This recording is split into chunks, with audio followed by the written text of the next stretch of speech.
Assalamualaikum warahmatullahi taala wabarakatuh. Alhamdulillah, pertama sekali kita banyakkan syukur pada Allah Subhanahu wa taala kerana memberikan kesempatan pada kita untuk kita bertemu pada waktu ini. Saya nak kongsikan di kesempatan yang ada ini adalah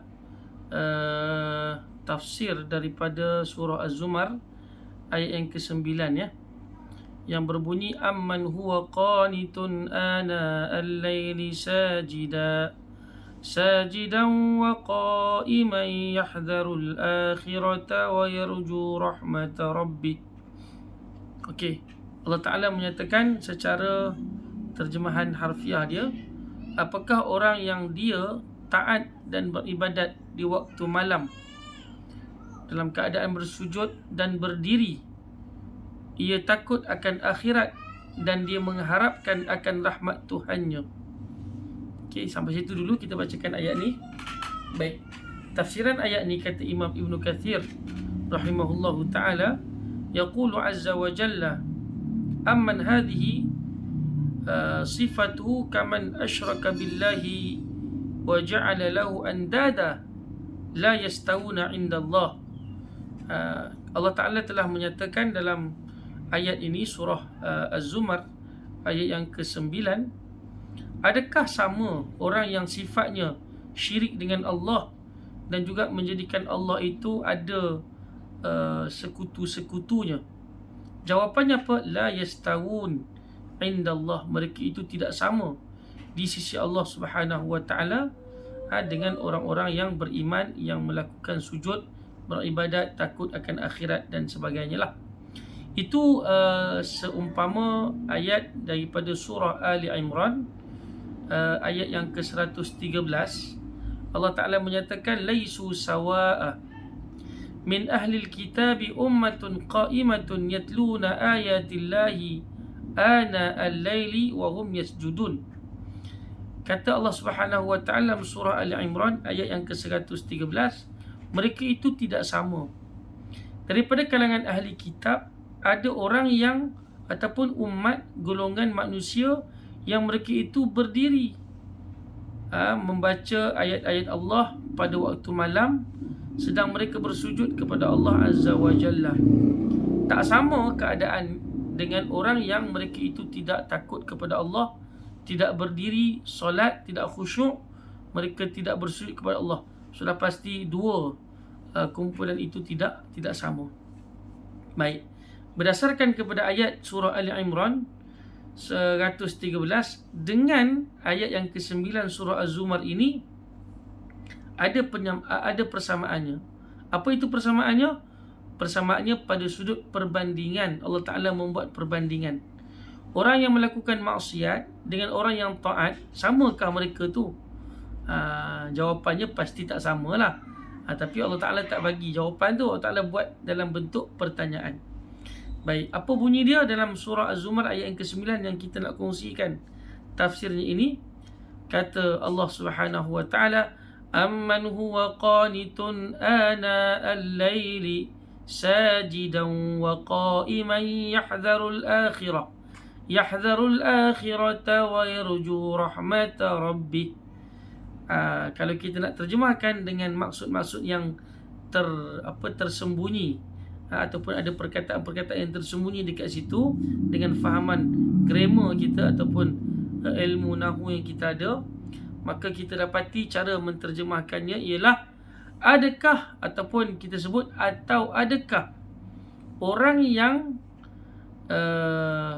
pelaku maksiat kepada Allah ataupun orang yang fasik dalam kehidupan dia itu sama dia dengan orang yang tunduk taat dalam beribadat kepada Allah di waktu malam, sujud, berdiri kan, dalam mengharapkan rahmat Allah Subhanahu wa taala. Samakah dua golongan tu? Tu pertanyaan dia. Adakah orang yang melakukan maksiat dan juga orang yang sujud kepada Allah Subhanahu wa taala? Soalan dia yang yang ditanyakan, adakah mereka itu sama? Amman huwa qanitun ana al-laili sajidan, ataupun amman fasiqun sawa. Sama kan, lebih kurang macam itulah dengan orang yang huwa qanitun, dia itu taat kepada Allah Ta'ala, sujud kepada Allah SWT, beribadat kepada Allah SWT. Samakah mereka tu? Kita pun tahu jawapannya tak sama. Baik, kata Imam Ibn Kathir rahimahullahu ta'ala, ay fi hali sujudihi wa fi hali qiyamihi, dalam keadaan sujud dia dan juga dalam keadaan berdirinya. Jadi makna qanit itu, ahli tafsir sebahagiannya menyatakan bahawa qanitun itu maknanya khusyuk. Annal qunut, kita kata doa qunut tu maknanya doa orang yang khusyuk. Al khusyuk fi salat, al qunut maknahu al khusyuk fi salat. Okey, ada sebahagian kata dia makna qunut itu ataupun qanitun, orang yang qanit itu maknanya orang yang berdiri. Tapi sebagai ahli tafsir kata qanit itu ialah orang yang khusyuk dalam solat dia. Okey.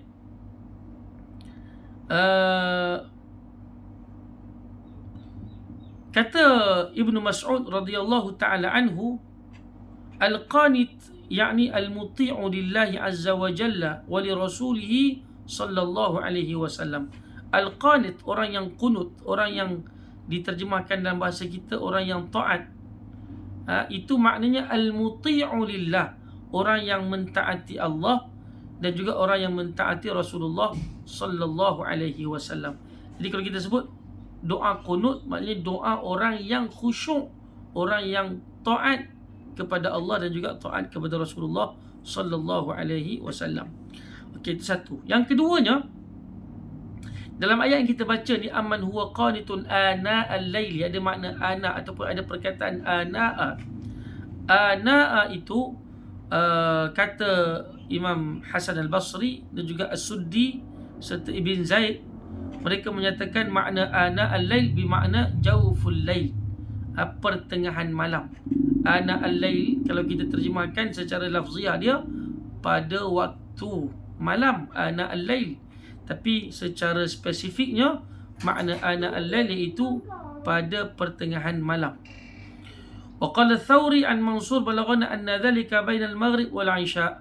Kata Imam Al-Thawri daripada pandangan Mansur bahawa telah sampai maklumat kepada kami yang demikian itu, yakni kalimat ana al-laili itu membawa makna antara maghrib dan isya. Jadi kalau sebut ana al-lail itu maknanya maghrib dan juga isya, waktu antara maghrib dan juga isya.